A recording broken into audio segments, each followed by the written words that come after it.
দেউতাক হেৰুৱাবলৈ খুব ভয় মানে দেউতা মা যেতিয়া 96ত মানে সৰুতে মোৰ ঢুকাই গৈছে মোৰ ক্লাছ সেই তেনে আপোনাৰ LP স্কুলত থাকোঁতে মোৰ মানে বিৰাট ভয় মানে দেউতা আকৌ কিবা সেইটো কি উপলব্ধি হৈছিল সেই সময়ত মাক হেৰুৱাটো মা নাই মানে চব নাই ন কিন্তু সেই সময়ত সেইটো বুজা হৈছিল 100% 10 বছৰতো এইটো কথা আৰে মা মমতা মা নাই চবেই মা বুলি মাতে মই একদম মোক তেতিয়া এনেকুৱা হৈছিলে মানে কিছুমান পাগলামি মানে মা ঢুকাওঁতে মানে মই একদম হেৰিয়াত কি কয় মা মৰিহালটো ৰৈ থাকোঁগৈ কিবা কাৰণত পাতিব পাৰিনি কথা কিবা কাৰণ ওলাই আহিব নে চিৰিয়াছলি কৈছোঁ মানে মই ক্লাছত তেতিয়া মই LP স্কুলত পঢ়া বাচ্চা নাজানো ন সেইটো কথা দেউতাই একদম গালি পায় দেউতাই লৈ আহে ভূত ওলাব আমুক তামুক ভূত বুলি খুব আছিলে তেতিয়া মা মানে মোক খুব মৰমৰ আছিলে মোৰ মাক বহুত ভাল পাইছিলোঁ মনৰ পৰা কথা নকওঁ দিয়ক নাই আছে মোৰ বহুত বেছি মনত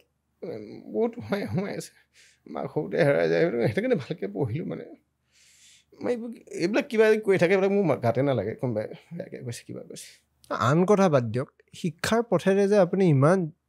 মানে যোনে যি কয় আৰু শিক্ষাৰ পথেৰে যেনেকৈ আপুনি নিজৰখিনি কৰি নিজকে স্বাৱলম্বী কৰিছে আজিৰ তাৰিখত প্ৰত্যেক দিনাই মই ভাবোঁ যে আমি যে অসমীয়াগিৰি বুলি কৈ থাকোঁ আমি যে ইমান আন্দোলনৰ কথা কৈ থাকোঁ নিজকে স্বাৱলম্বী নকৰাৰ লগে আৰ্থিকভাৱে নিজকে স্বাৱলম্বী নকৰাকৈ আমি এইবিলাক কাম একো কৰিব নোৱাৰিম ন আজি এটলিষ্ট আপুনি সেইখিনি কৰিব পৰা হৈছে যে আপুনি এইখিনি আমাক শিকাব পাৰে না মানুহ এজনক চলিবৰ কাৰণে বেছি টকা নালাগে হা কম টকাত চলিব পাৰে কিন্তু স্বভাৱ চৰিত্ৰ বেয়া হ'লে বহুত টকা লাগে